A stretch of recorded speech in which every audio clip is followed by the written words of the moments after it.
All right, welcome everyone. We're going to give everyone just a few minutes to log in since we are right at 6:30 on the dot, and then we will start our virtual author visit with Lydia Kang. So welcome.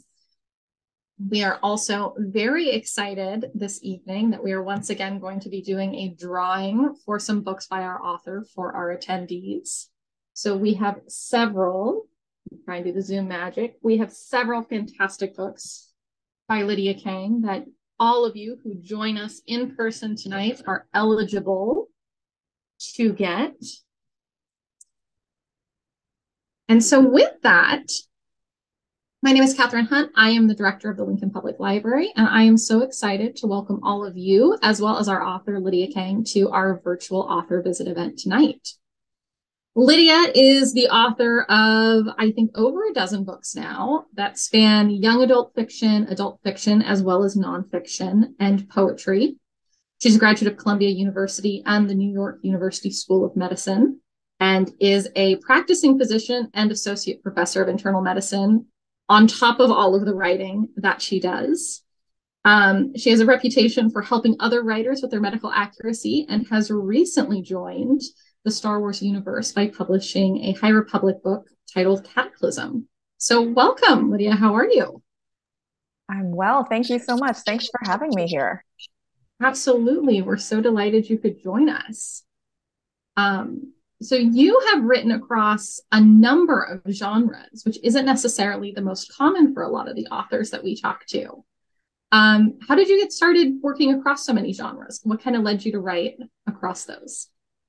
It wasn't really something that I had planned from the beginning.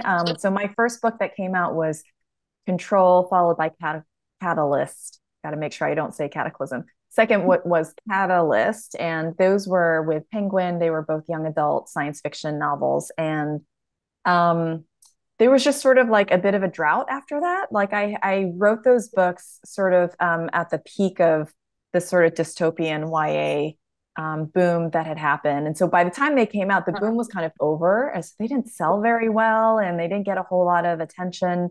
And so it was really hard for me to sort of get publishers interested in a second book. And so there was just this kind of like quiet moment where I had all these ideas and like my publisher wasn't really interested in them. And I was like, all right, well, I guess that's the end of my career. It was fun while it lasted. But I kept getting all these other ideas. And I've always had a bit of a problem sticking to one thing. Like I just find lots of different things interesting. And I'm just sort of like, a crow looking at a shiny object. I just start going after it. And next thing I know, I'm down the rabbit hole and looking at different things. So I got interested after that in writing a book about like a sentient spaceship, which was also science fiction. And I also got interested in doing like, historical fiction about like a crew of people who in 1918 who sort of have to solve like a murder mystery. So I was writing all these things, and one of the first things that my publisher told me was like, well, the historical fiction one, they're like, that's not actually YA. Like the pages that you gave us this is an adult novel. And I was like, it is? And she was like, yeah, it's adult. It has adult themes. It has the prose is written for an adult audience. They're going through things that normal teenagers don't go through, even though the characters were sort of like in their late teens, like sort of spanning 17, 18, 19 kind of thing. And those weren't selling either. And then a friend of mine, Nate Peterson, was like, hey, why don't we write a book about like the history of like weird quack medicine? And I was like, why not? I have nothing, like nothing else is sticking to the wall. I might as well sort of do it.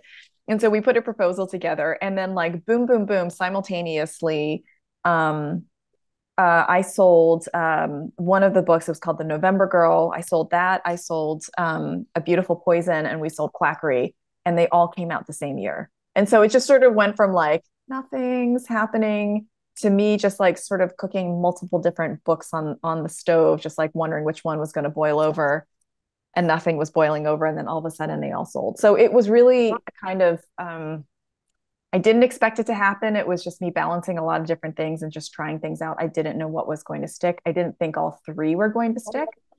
And that sort of set me on my journey of writing YA, adult historical fiction, and nonfiction sort of medical history stuff. Oh, that's fantastic. Quackery, I have not had a chance to read yet, but I am so excited to. And you did mention that that one was written with a co-author. Yes. I was how did you meet Nate, and what was that process like doing with a partner? So sorry about the dogs barking. So I met Nate because of through the young adult world. So my book came out in 2013, and April Tuholke was another YA author whose book Between the Devil and the Deep Blue Sea came out the same year. And so we were showing up the same like book conventions together. And she's married to Nate, and Nate is a librarian, journalist, and an historian, and we would just be having breakfast together. And April would be like, I remember when it happened, we were actually at San Diego Comic-Con, and April looked at both of us and she was like, you guys should write a book. And we were like, ha ha ha, very funny.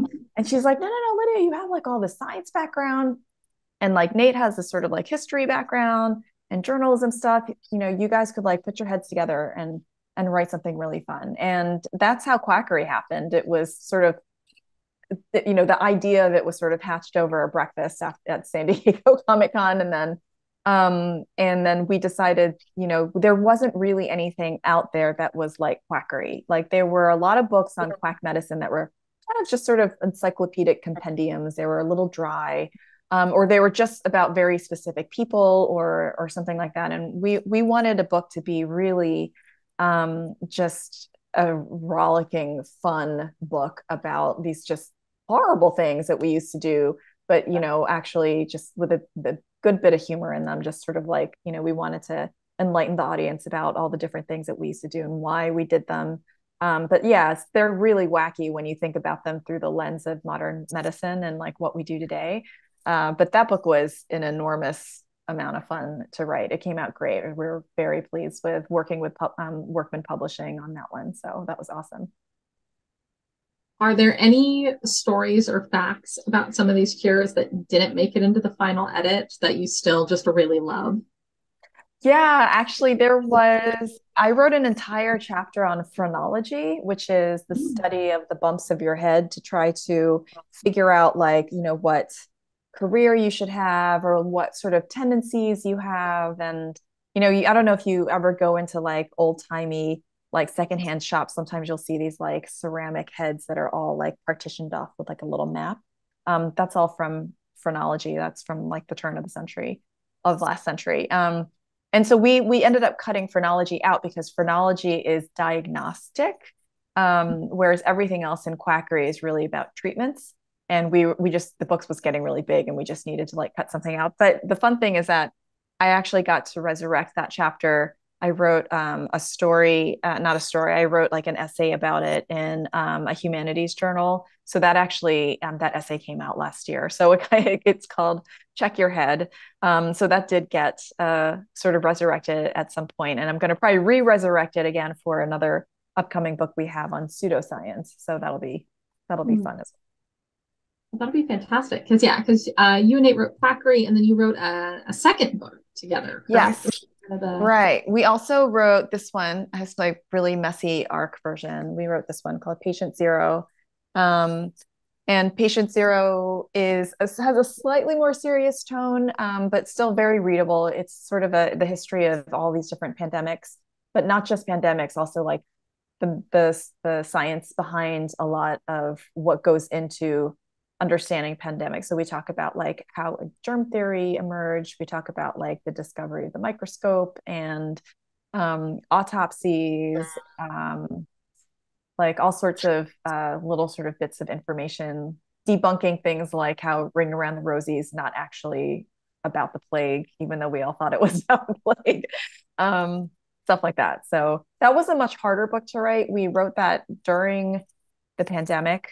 Um, Not exactly on purpose. Like we had the idea for the book before COVID actually happened, but we sort of the ink was drying when everything went into lockdown. So it was a really strange book to write about pandemics in the middle of that and being a doctor and taking care of patients who were coming down with COVID. It was super weird, but very enlightening. I learned so much writing that book. So. That must have been a really unusual experience, especially because from what you said, it sounds like a lot of the initial planning and research and writing was actually before COVID, and then it sounds like your editing and kind of publishing was during the pandemic itself.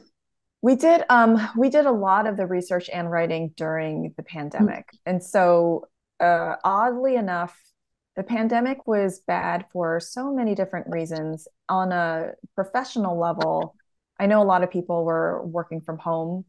Um, so much of my work got shifted to the home environment, and so many of my children's like activities just disappeared. And so I suddenly wasn't driving like 4 times, 5 times a day from, going to this and that. Like, music lessons became Zoom, and like after school activities disappeared because everybody was on Zoom. And so it weirdly opened up a lot more time for me to write. So I actually got a lot of writing done and a lot of research done. But we pushed it out pretty fast and pretty hard because we decided that we wanted it to come out in 2021. And it was really tough doing those deadlines. So it was like a really stressful year just for a variety of reasons, both personal and professional. And that book had a Okay. lot to do with that. So Well, yeah, and as you mentioned before too, being a practicing physician during COVID was an incredible stressful time for your other occupation that you have on top of being an incredibly prolific writer, which um, I do have to say, which of those kind of came first you for mean you? like the writing or the physician stuff? Yeah, medicine or writing? Oh, medicine. So I've been practicing medicine for like 22 years. So I've been in the business for a really, really long time. And so I didn't actually start writing until about 14 years ago. So I had been a physician for like 10 years when I started writing. And I didn't kind of like just dip my toe in it. I just sort of went like, I like dove in full force. I sort of went from like, I think I'm going to try to write a novel. And I mean, I was writing some essays, I was writing some poetry. They were starting to get like, published in some, actually in a lot of medical journals. So a lot of medical journals that I read, they have like a little humanities section where physicians will submit like poetry and photography or essays, things like that. And so I was starting to get some stuff published that way. And I joined this writing group in town with some other healthcare professionals. And after doing that for like a year or so, I was like, all right, that's it. I'm writing a novel. And I wrote a novel in like a month and thinking like, okay, like I'll just write a novel and I'll get an agent and I'll get it published. I didn't know how anything worked back then. I had zero clue.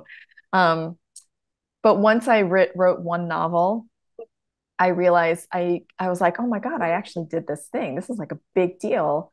I'm clearly not very good at it, so let's try to get better. And I worked really hard on trying to improve my craft. And then I got an idea for a second book, and so I wrote that one. And every time I did that, I got a little bit closer and closer to finding an agent. And then when I wrote my third novel, that was Control, and that was the novel that actually got me an agent and was my first book published. But I just went on this super super steep curve of learning everything I could online. There was like this incredible writing community out there who taught me so much about creating three-dimensional characters and making sure that your plot really just sort of rises and falls in the right way, and cutting out all the unnecessary prose that you tend to like stuff into your writing the first time you get started. So I learned a lot really, really quickly. But yeah, so I'm pretty much a self-taught writer, and the doctoring stuff. So long story short, doctoring stuff came first, writing stuff came second, and I'm still doing both. So I guess my first one with that is, how do you balance both of those? Like, what does your writing routine look like with all of your other responsibilities that you have? So I am a part-time physician. So that's probably the big answer is I work a couple days a week, and the days that I'm not in the office, I'm at home and I'm writing from home. I'm able to check into my EMR or electronic medical record from home. And so I check in like multiple times throughout the day. make sure that like, my prescriptions are getting signed. And if patients have questions, I'm answering them, or I'm fielding phone calls, that sort of thing. But I'm in primary care. And so it's like the kind of work that I do, it's not the same as somebody who's like a hospitalist who's literally like got to be at the hospital, like, from like 7 a.m. to 7 p.m. for every shift or something like that. So I have a certain amount of flexibility in my job. And that's why I can sustain both of them at the same time. I also work really well on deadlines. Like if you tell me that like something needs to get done by a certain time, I just start to cut out every unnecessary distraction out of my life. And I really get down to work and I work really hard. And I'm a pretty fast writer, not as fast as some people, but I'm fairly fast. And so that helps a lot. I'm gonna say first novel in 30 days. I know Okay, that's that was a terrible novel, though. but still, It we was hear a lot of stories about the first novel, but the first draft takes 8 years to finally come out. That's So true. I'm definitely not that kind of a writer. For me, I would say like for nonfiction, it'll usually take me a year to write it. But remember, I'm writing this with Nate, and Nate and I split the chapters up. And so he writes half the book and I write half the book. So for nonfiction, I write half a book in 1 year. And then for my fiction, I can usually punch out like a first draft in about anywhere from 3 to 5 months, depending on how difficult it is. And they're usually messy and they need a lot of revisions and that sort of a thing. But I try like when I'm like drafting, when I'm sort of like in full drafting mode, I'm usually trying to write a minimum of like 7,000 words a week.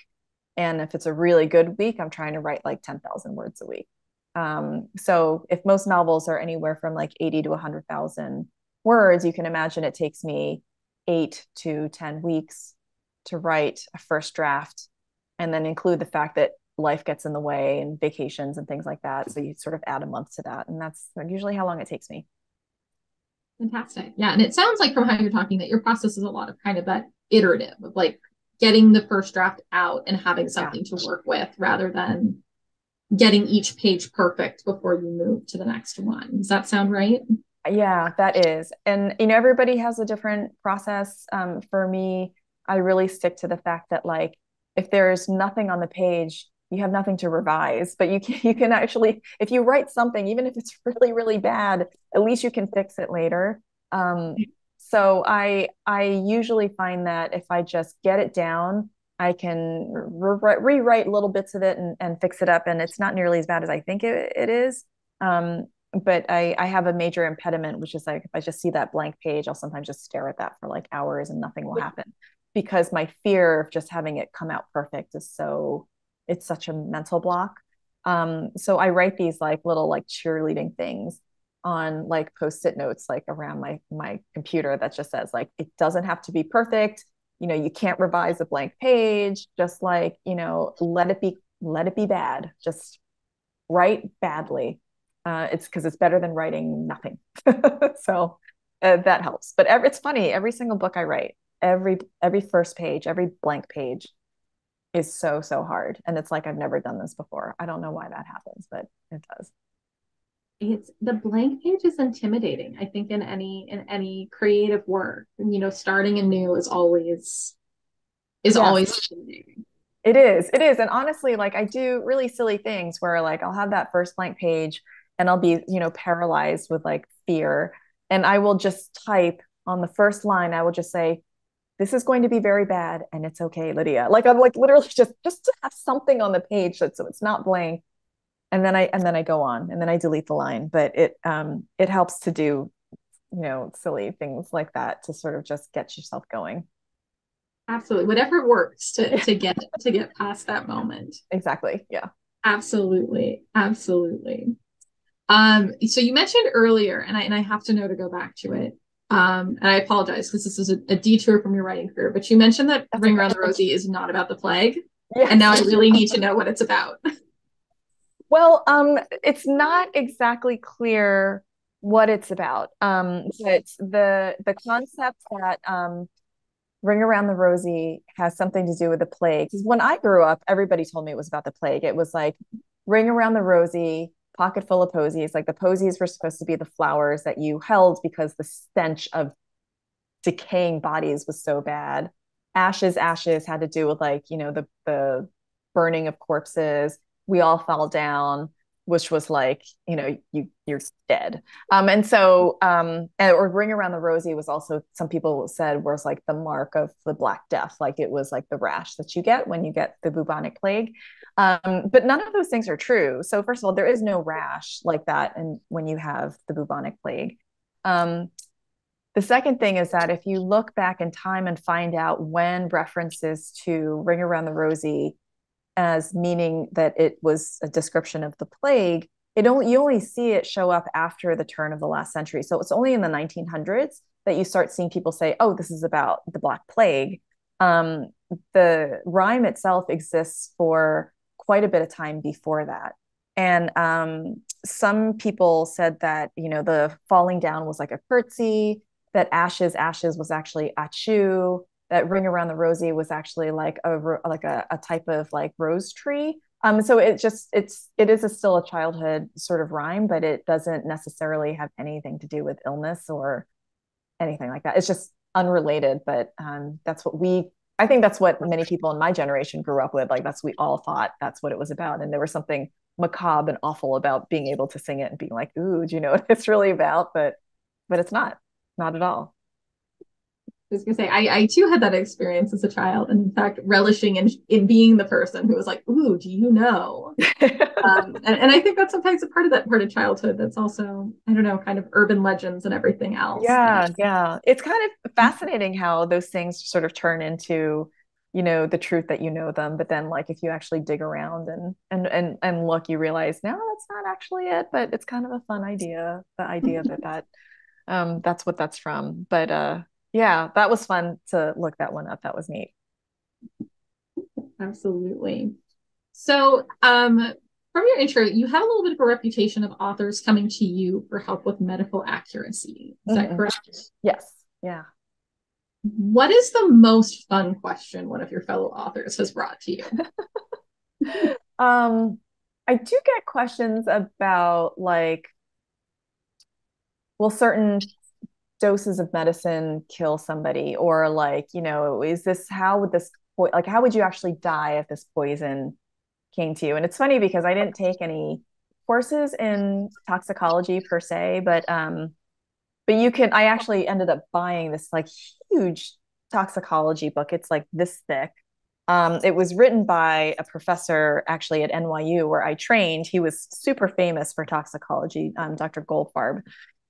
And so his ER was really famous for having like toxicology fellows. So anytime a poisoning came in, we would just like call the tox fellow and they would go in there and just tell you what you needed to do and how like to reverse things and stuff like that. It kind of is very cool. So those are questions that I get all the time. I often will get questions about like what actually happens in an ER. Like somebody will be like, I just need to know when they're there, like what's going to get done. Like, are they going to get an IV or who sees them at first? So some of it is like procedural that way. And other times I get questions about like, all right, if I have this person, like knocked on the head, I need them to be bad enough that they stay in the hospital overnight, which usually means like a pretty significant traumatic brain injury. But then I need them to be like running away from the bad guy about a week later, like full on running, like, fighting the bad guy. And like, could that happen? Like, is that medically feasible? So I get a lot of questions about like, how do I make this medical problem fit in with the plot where someone has to have activity later? Or I need somebody to die of this, but the timing of it has to work so that, the other plot points that I have make sense. So I get a lot of them are sort of these like functional plot questions of like, how do I make this all weave together and work? Um, Stuff like that. But it comes in handy with my writing because like in Cataclysm, for example, I had certain things happening and I didn't have to ask anybody about like, does this make sense? Or, like, would they do this?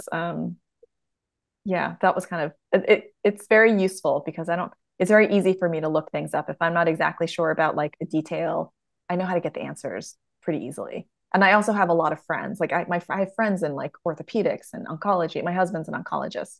Um, I have friends in like OB and anesthesia and stuff like that. And I can ask them all sorts of, nitty gritty questions like how how would this get done? And they're super usually really enjoy answering the questions because they're kind of fun that way. Absolutely.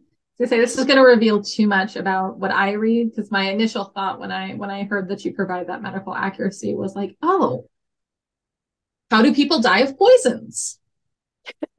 Immediately thinking you were just going to get completely questions about how to murder people in medically accurate ways. So I'm Yeah. glad to know. Yeah, and I like poisons come up a lot in my writing. Like they showed up a lot in Quackery because we have like whole chapters on like mercury poisoning and arsenic and antimony and other things. They're really horrific ways to be killed. Um, but also they inspire some of my books. And so like A Beautiful Poison has like many different poisons featured throughout the book. And so I had to sort of make sure I knew what I was talking about for those and overdoses. I had to deal with overdoses and making sure I was doing those correctly and making sure like the measurements were accurate for certain books because the historical novels that I do, they're generally murder mysteries or they're like thriller suspense novels. So there's always somebody in danger and somebody like, their poisons floating around and things like that. So yeah, it's very it comes in handy to do like the medical research for certain books and then they end up like inspiring my other books. So they kind of all feed off of each other. It's very convenient. Nothing's wasted. Nothing's wasted. No. Before we move off from poison, we do have that's a great line. Before we move off from poison, we have a question from Sandy, who's asking that if you had to poison someone, hypothetically, no names, how would you do it? Oh God, it's so hard to poison people nowadays because everything's traceable. You know, like if you think of the way, certain governments might poison certain like operatives and they use like, these terrible, like highly poisonous, like radioactive substances, but they're traceable. Like even if you use like ricin or you use cyanide or arsenic or something like that. They have these really telltale ways of killing people that people who work in the ER who have been trained in toxicology, because that's part of your ER training, they're sort of like, yeah, this is like fishy. And like if somebody's getting like poisoned with arsenic like over time, like a less slow poisoning, kind of like in Flowers in the Attic type of situation. I hope I didn't spoil that for any of you guys. Yeah, the kids were being poisoned with arsenic on the powdered donuts. Um, you can measure that like in your hair. Like as your hair grows out, like some of these heavy metals get deposited in your hair shaft, and so you can find out if somebody's been poisoned over time. So it's really hard to do that. I think probably your best bet is to make it look like an accident, because otherwise, I like anytime something comes up in the news about like you know this romance novelist actually ended up poisoning her husband for whatever reason, or so and so doctor offed his wife to get the insurance money, but like they found the point, like you can, everything is like so traceable. You buy something on the internet and they can find that you've been buying arsenic or cyanide or whatever, and they can test it in the body. So you can poison anybody any way you want to, but if you don't want to get caught, it's really really hard to do, is the bottom line. um I think it works in novels because you can sort of hand wave away some of the things, to make it work. For me, because everything happens in the past, in 1850 or 1899, forensic toxicology didn't really emerge in a real academic kind of way until after like 1918, which is when A Beautiful Poison happened, because one of the characters is working in the office of the chief medical examiner. And so he starts to learn about toxicology and stuff like that. So before that, people didn't know. And so you got away with, that's why arsenic was called like um, the inheritance powder. It was like they would just use it to off their mom so that they could get their inheritance a little faster. Or I think they used to also call it like the kingmaker or something like that. Just basically like so that you could off the person so you could move into their position of power or something like that. But arsenic was a great one because if you gave it to somebody, it made them really sick, and you just never knew if they just got a really bad batch of like meat, like rotten spoiled meat, because no refrigeration, or if they were poisoned. And it didn't matter because death rates were kind of high way back when, that sort of thing. So I guess it was easier way back when. Nowadays it's very hard, really hard to get away with it. Everybody gets caught. So So what I'm hearing is that if you get a stomach bug and someone close to you keeps encouraging you to get a buzz cut, be concerned. that's bad. Or if you keep getting sick after somebody keeps feeding you food and Yeah. encouraging you to eat food, and then you keep getting sick, like that's probably a little scary. And you should tell your doctor you're worried. Oh, fantastic. So you write a lot of books that require a lot of research. You've talked about your historical fiction, the medical side, but your speculative fiction and science fiction also takes an incredible amount of research to kind of build that out. What does your research process look like, and how do you then feed that into your books? It's different for different things. So for my books, I pretty much am starting with Google. And I start with like a pretty straightforward question, like, if you are in outer space with no protection, how long does it take you to die? And like, there's many people who have addressed this question and answer it quite well. Things like that. Or as we were talking about before, today's event started, I had to figure out how like a spaceship like twirling in space could create enough G-force so that someone who was living on the edge of the craft could actually feel like Earth like a 1 G-force and be like walking on the edge of that thing. And there's actually a calculator online that helps you figure that out, but there's a certain amount of math that goes into it as well. So a lot of it is just kind of searchable, and I usually like double check with a couple sources just to make sure that what I looked up actually makes true. I am also lucky in that, when you're with a good reputable publisher, they fact check you. And so they will look up certain things to make sure that what you're saying is okay. And so for me, like doing my research for historical fiction also is not just about like, you know, these types of questions. They're also about making sure that everything that I'm writing about in 1899 is actually accurate to that time. So would they have said this word? Did that street corner actually exist? Did that building exist? And so I would get pushback from the people, the fact checkers, like at Lake Union, and they would be like, I don't really think that, they had shoes like this. And then I would have to go find my source and being like, I have a photo of somebody wearing this shoe from 1895, so I think we're good. Like I'd have to like prove that like I actually knew what I was talking about. So you kind of have to keep a tab on your resources when you do look things up, because it comes back to bite you. Writing for Patient Zero and for Quackery was a bit different, because a lot of that stuff I found, thank goodness I work at an academic institution. So at the University of Nebraska, we have a medical library, McGugin Library, and the librarians at McGugin are fantastic. So I can get the most obscure articles from like 1850 that talk about like, this really weird, like worm curing, mercury containing chocolate that a doctor wrote into the American Medical Association journal, and they will find it for me and they will take a picture of it and they will give it to me. And they get the weirdest, like I have asked for the strangest articles from McGugin, and they never return it to me with a like, are you okay? Like, are we all right? Are you okay? Why are you looking this stuff up? Because it's really strange. The articles that I look up. And so a lot of times Nate is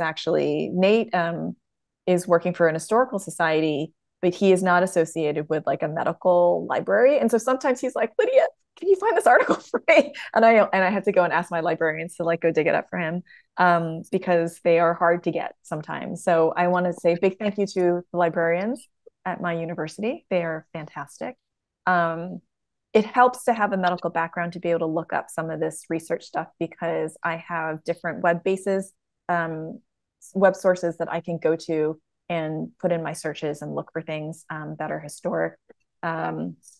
Google Ngram has been really helpful as far as like word searches. Like when do words first start to appear in books, period? Like you can just find out, you get a little graph, and all of a sudden the graph sort of upticks and it's just like 1901, like this word is suddenly appears for the first time. Um, so things like that. But it's very varied, and I keep copies of everything. I have like lots and lots of these big containers. Oh, there's one right over there in my corner. Um, Lots and lots of these big containers full of files of all the research that I've done and things. And I poach people's bibliographies. I do that a lot. So I'll read a great review article and then I go to the bibliography to find out where they got everything about the review.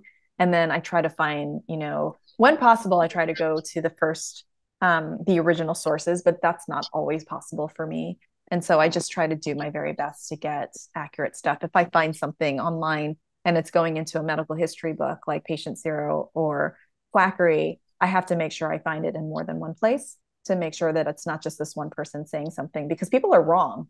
Like people will write things from 100 years ago and they're just wrong about stuff. And you have to make sure what they're talking about is verified from other sources and stuff. So it's a lot of work.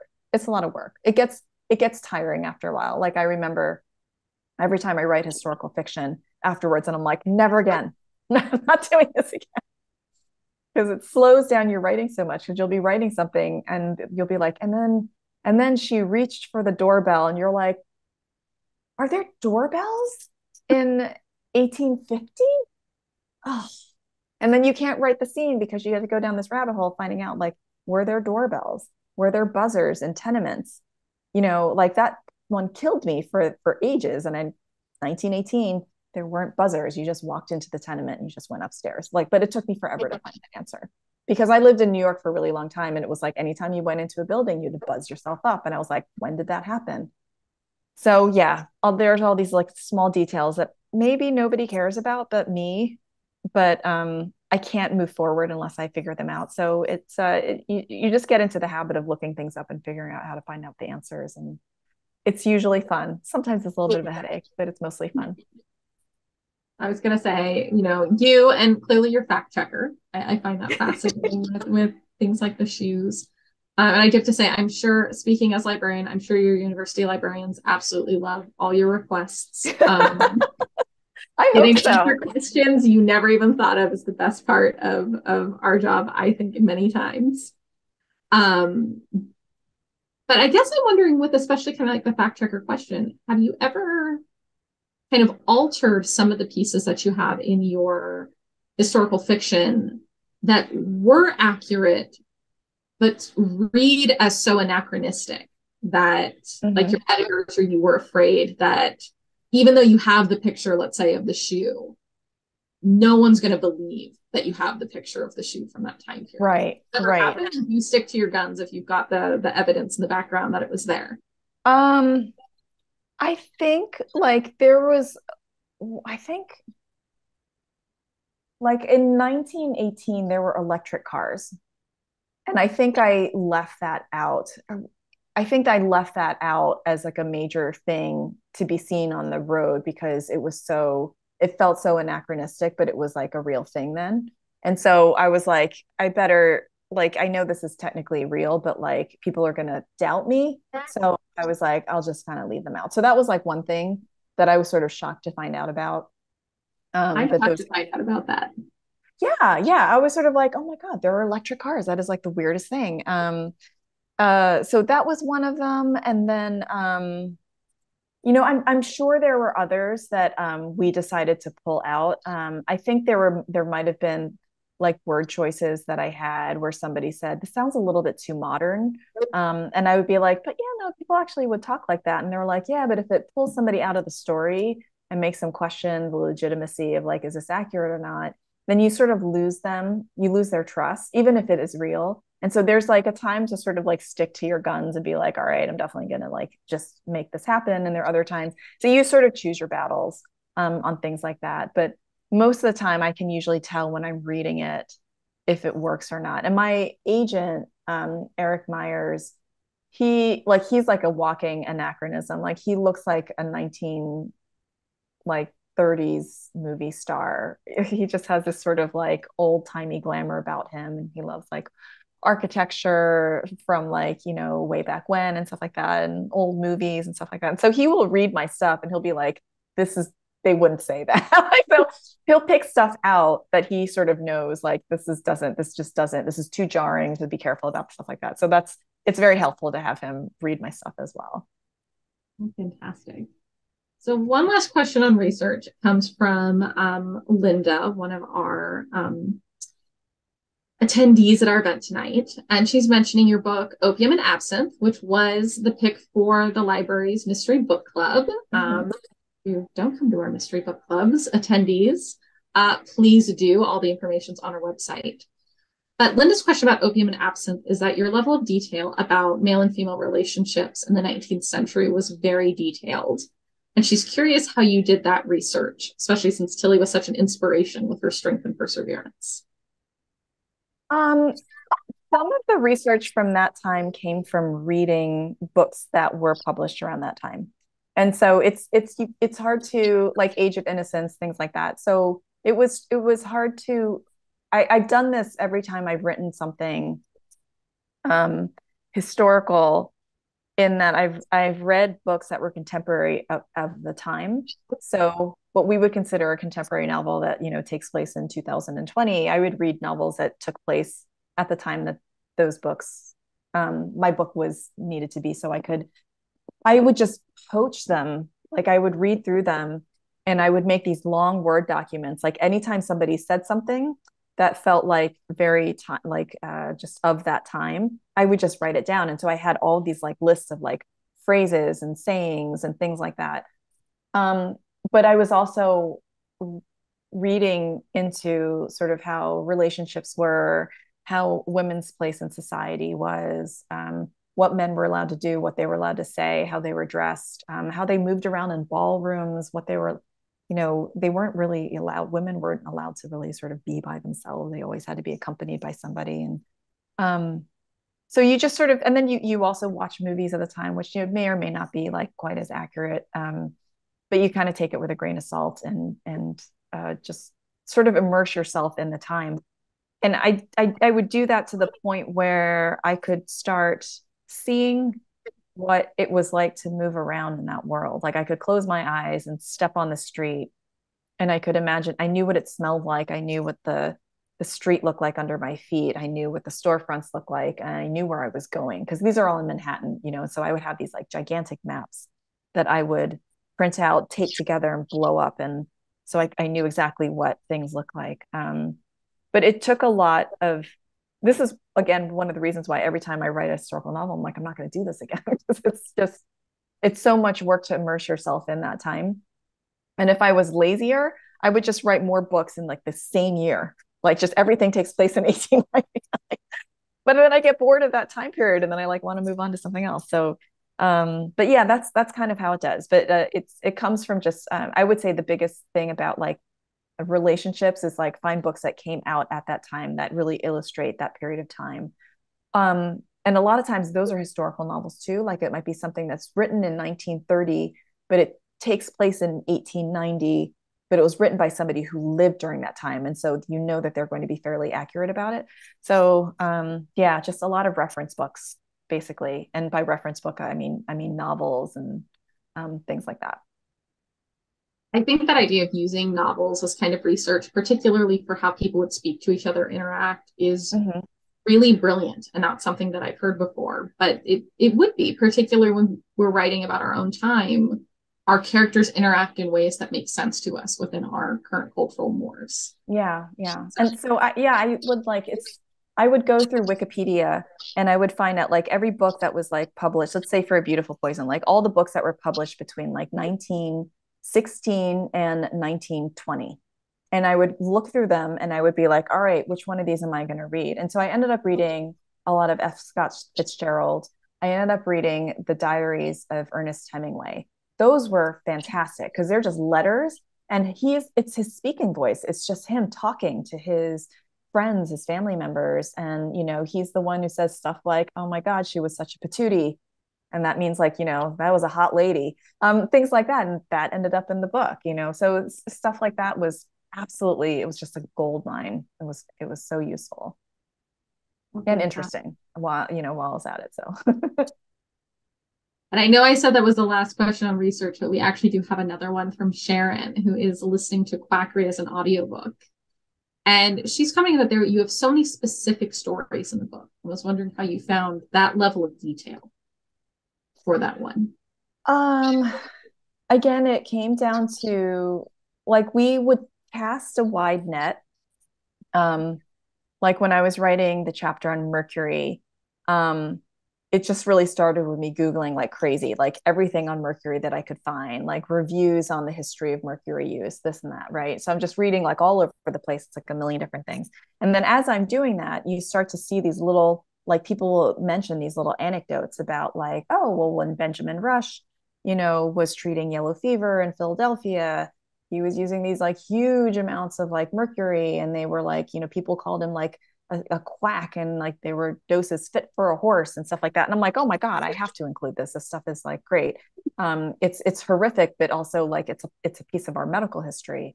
And so I would find that, and then I would have to like look up, like, let's get more detail on this, like let's actually make sure we get the quotes right, like are there letters or are there anything like that. So yeah, the little stories came about from us casting this wide net over a very large subject matter.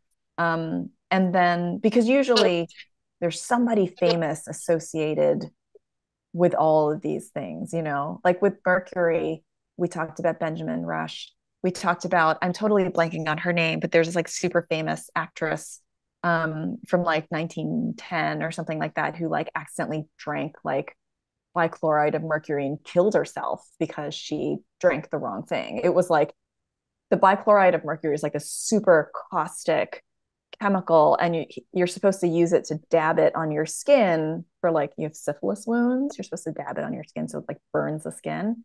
And she thought it was the oral version, so it was her boyfriend's, and she drank it. I think her name was Olive something. I can't remember everybody in the book, but anyway, it was in the mercury chapter, and she died of mercury poisoning because it was like, thank you, Olive Thomas. That's it. Yes. um and it's like horrible. And so the next thing I know, I'm like looking at all these pictures of Olive Thomas, and I'm like, I can't believe that's how she died. The stories are just, it's like what they always say, like truth is stranger than fiction. And there are stories about famous people and notable people and really interesting stories about everything. You just have to be able to be willing to just look through all the stuff and find them. Because I think it's those stories that really make a lot of the history just pop off the page, versus you just talking about like, and here's mercury, and this is the kind of atom it is, and this is why it causes you to be sick, because that's the dry stuff that we wanted to really stay away from. I find chemistry really interesting, and so it's our job also to make chemistry sound interesting on the page and like kind of cool. But those human stories are the ones that, like, as soon as you come across one, it's just sort of like you get this sort of zing of like, oh yeah, I've got to include this one. It's too interesting to not learn from. Absolutely. Get that little bit of connection. Mm-hmm. So before we run out of time, I do want to talk a little bit about your more recent publications, which have been in the Star Wars universe. Yes. How has that been stepping into the Star Wars canon? It has been really weird, and really awesome. Like I feel really lucky to be here. I don't really know how I got here. Um, I got an email one day, from my agent, and my agent's like, "Hey, they are asking if you would like to be in the anthology for the Empire Strikes Back anniversary from a certain point of view. Would you like to write a short story for that?" And I was like, "Oh, I can't do that." And I'm like, I love Star Wars, but like, you have to be like diehard fan, like super amazing to write something, you know, in this book. I'm like, no, there's no way. And so I was like, it was my husband that was like, of course you have. We're both huge Star Wars fans, and he's like, of course you have to write this. And I'm like, I don't know if I can do it. And he was like, he's like, yeah, you can't, you do it. He's like, just say yes, go ahead. But I didn't actually say yes until I thought about what I would write. And once I realized I was going to try to write from 21B's perspective, who is the droid that treats Luke Skywalker after his hand gets amputated by Darth Vader, I was like, oh, I can write from the perspective of a medical droid because I'm a doctor. I was like, I could do that. I know what that feels like. That's familiar. And so that was my entrance into the world, was just sort of writing from the familiar. And then learning everything else about how to make sure I was getting all my words properly said and my terms correct and my capitalization's okay and all that kind of stuff. That came with the help of, the team and also just me learning and reading more Star Wars stuff. So that happened, and then I was like, okay, that's it. I wrote a Star Wars. I was like, this is really cool. And then that was done. And then the next thing I knew, they like a year or two passed by, and they were like, hey, would you like to write a novel for the High Republic? And once again, I was like, no. I'm like, that's a whole novel. I can't do that. Like, there's no way. And once again, my husband's just like shaking me. He's just like, you have to write this book. So I did. It was really hard. It was one of the hardest things I've ever written because it's a very complex book with a lot of characters and there's so much going on and there's so much tension and so much at stake in that book. Um, so I was just super excited about that. And it just was such an honor, I think, to be part of the universe. The other authors that I have been working with and the team that I've been working with are amazing. They're just really wonderful people. Like they're just really nice. They love Star Wars. They know it really well, and they were very welcoming to me. And everybody that I have met who's worked in and around Star Wars has just been amazing. The fans have been really nice. Um, if there are fans that don't like me and don't like my writing, they haven't been in my face. So I'm happy to say that it's like, the sort of scarier, more intense fans and have stayed away from me. So I don't know why. Maybe I'm just lucky, or maybe they just don't know I exist. So I don't know. But in the meantime, I will keep writing for Star Wars as long as they have something for me to write. I was going to say, or they think what you're doing is fantastic. In our Q&A, we do have a fan, Maximilian, wants to let you know that Cataclysm was their favorite book in phase Thank two you. Thank you. Thank you. and wants to know who your favorite character was to write. Oh, my favorite character to write was, oh, I had a couple. I had a couple. So Oren Darga was really fun to write because he's so funny. He just leapt off the page. He was just so easy. I kind of knew him. I knew what he sounded like. I just wanted to give him a bear hug all the time. He kind of wrote himself, I almost say. The other character that I really loved to write was Kyung Greylark. So she is the mother of the rapscallion who's on the cover of the book.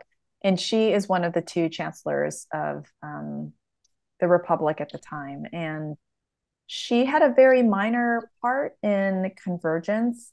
I knew in Cataclysm that Cataclysm was going to be a story that looked a little bit larger. It was going to look really at the relationship between the chancellors, the Republic, the Jedi. This is all very new because this is like 300 years before, the movies. So this sort of predates that time when the Republic and the Jedi are working really closely together. They're still sort of kind of getting to know each other. They don't really know if they're fully trusting. They're trying to work with each other, but it's new. And so I got to explore that a little bit between Master Yoda dealing with Kyung Greylark and Kyung Greylark dealing with her son, and all the politics that go with having to deal with um, what happens when things go wrong. So I deeply enjoyed writing her. She felt like my auntie that I'm totally afraid of. Oh my God, she's so scary. Just so intimidating as a person. But I felt like I also knew her very intimately. And so it was really a pleasure to write her. It was never difficult, especially when she's yelling. Just like, I was like, that's exactly what she would say. She would scream, "Get me some pants." She was just an absolute pleasure. I just love that character so much. That's fantastic. So Sandy also has a question, and it's also one of mine, which is obviously Star Wars is a massive universe. There's a lot of pieces at play. And what does it take to research for that? I know you talked a little bit about the capitalizations. I know you talked earlier Mm-hmm. about historical fiction research process, but how is it to make sure that as you're writing this book in the High Republic, you're talking about the politics of the time and all of that? How do you get centered in all that? What does that look like to write your chapter in this? So the High Republic is a really unusual and special endeavor in that it's relatively new. It came about, just in the last couple of years with several different authors, sort of under the banner of Lucasfilm Publishing to create this time period where they sort of designed like, okay, this is what's going to happen. We're going to have these major events. We're going to have these major players.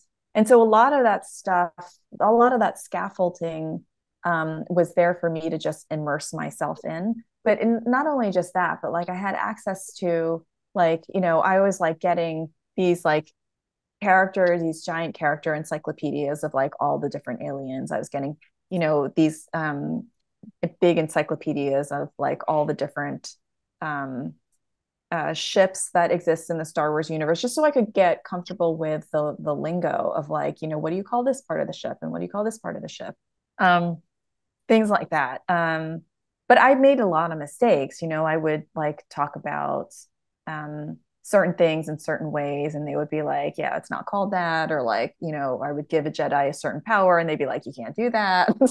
So I had a lot of help. This did not happen in a vacuum of me just like writing in a room and I just like typed it out and like handed it and then just became a book. Like it was like it took a village. So I was writing a lot of this. A lot of people ask me the question of, how much of this book is you? Like how much of this was like, here's the plot, Lydia, just write this book. Like just ghost write it for us, like, but we have everything figured out.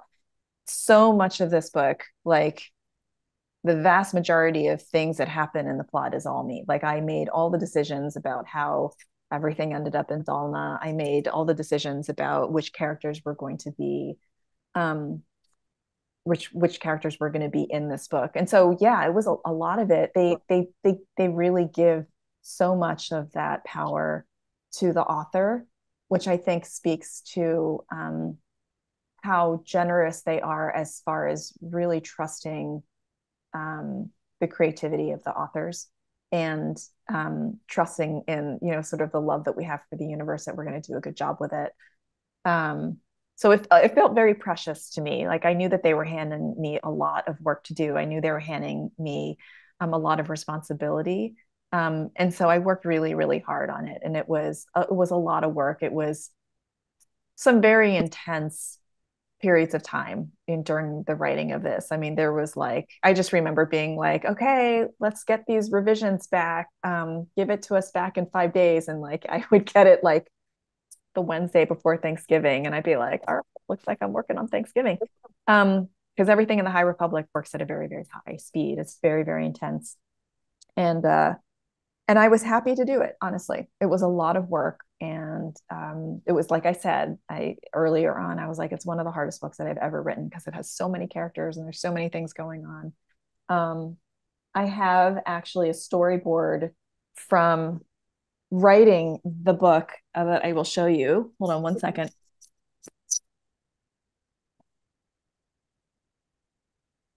I am like silly proud of this storyboard, but I had to use a storyboard like about 3 or 4 times in order to write the book. But it has all of the different events of this is probably from the last quarter of the book. And so I have all my different characters color coded, and then I have all the different scenes color coded so that people were showing up at the right time and everything was happening and the tension was building and building and building, and then it ended. So I had to do that many, many times because it was so confusing and I couldn't keep anything straight. And I'm a very visual person. And so I had to have everything laid out. And I have never done that for a book before. I have never had to use sticky notes to write anything. Like this is like Star Wars had me doing things that I have never done before because I had no choice. It was that complicated, but it was so worth it. I was gonna say, it sounds like an amazing challenge. That is such a cool thing to get to see the storyboard. And it is one of those things that makes me glad that the publishing for Star Wars is so willing to give you and the other authors who participate so much agency in the stories. Because I think we get richer stories out of that. They set some of the parameters of the sandbox, but I think we get much better stories in the fact that you and the other authors you work with really get to tell the story and use the imagination that strikes you. It's not all just coming from one room of execs saying this is the story that Oh yeah, matters. So, absolutely.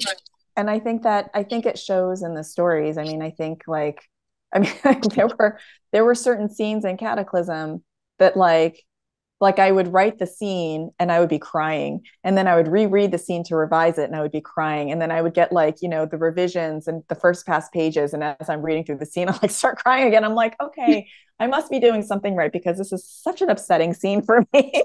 You get really like, you get really taken in with and invested in it. And I think that you can only do that when you get a lot of freedom to write. And I was given that, so I was quite pleased. oh, fantastic.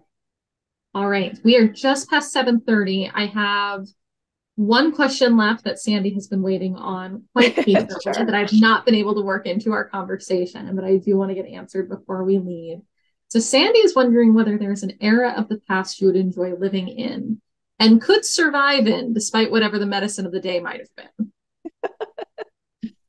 Um, an era of the past.